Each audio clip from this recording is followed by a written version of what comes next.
ঠাকুরের রাতুল চরণে প্রণাম জানিয়ে, আরাধ্যা জগৎজননী বড় মায়ের রাতুল চরণে প্রণাম জানিয়ে, পরম পূজ্যপাদ বর্তার চরণে প্রণাম জানিয়ে, পূজনীয় আচার্যদেবের চরণে প্রণাম জানিয়ে সকলকে আমার আনন্দিত জয়গুরু বলে আলোচনা প্রসঙ্গে সপ্তম খণ্ডে 16ই ফাল্গুন 1352 সাল বৃহস্পতিবার শেষে ঠাকুর সন্ধ্যায় মাতৃমন্দিরে বারান্দায় বসেছেন। ননীবাবু, সুবোধদা, যোগেন্দা, দেবেন্দা, প্রভাসদা, রমাদা, রামাদা প্রভৃতি কাছে আছেন। ভারতের স্বাধীনতা সম্বন্ধে কথা উঠেছে।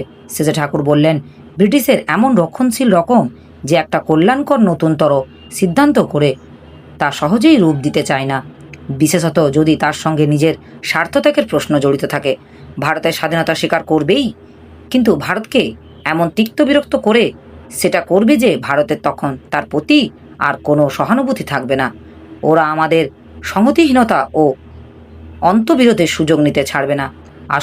সুবিধার লোভে আমরা যদি আপোষ রফা করি বা ওই ফাঁদে পা দিই, তাহলে কিন্তু চিরকাল পস্তাতে হবে। ওরা যেসব কুটচাল চালে তার উপর এক কাঠি বাড়া চালবার লোক নেই আমাদের দেশে। যে যতই বুদ্ধিমান হোক, সে যদি একান্ত একনিষ্ঠ না হয়, আত্মস্বার্থ প্রতিষ্ঠার ধান্দা যদি তার থাকে, তাহলে তার বুদ্ধি ঘোলাটে হয়ে ওঠে, গুরুত্বপূর্ণ পরিস্থিতিতে ঠিক চালতে পারে না, প্রবৃত্তির তল ছাটানে ভুল করে বসে।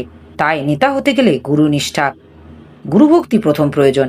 যে মূর্ত সতে বদ্ধ নয়, সে অসৎ প্রভাবে এড়িয়ে তাকে সতের দিকে টানবে কি করে? তবে একথা ঠিকই, অন্যের ক্ষতি করে নিজের ভালো হয় না। ব্রিটিশ যদি ভারতের ক্ষতির বুদ্ধি নিয়ে চলে, তাতে ব্রিটিশও পরিমাণে ক্ষতিগ্রস্ত হবে। ব্রিটিশ যদি ভারতের বন্ধু হয়ে থাকে, তাহলে ওদেরও লাভ বেশি।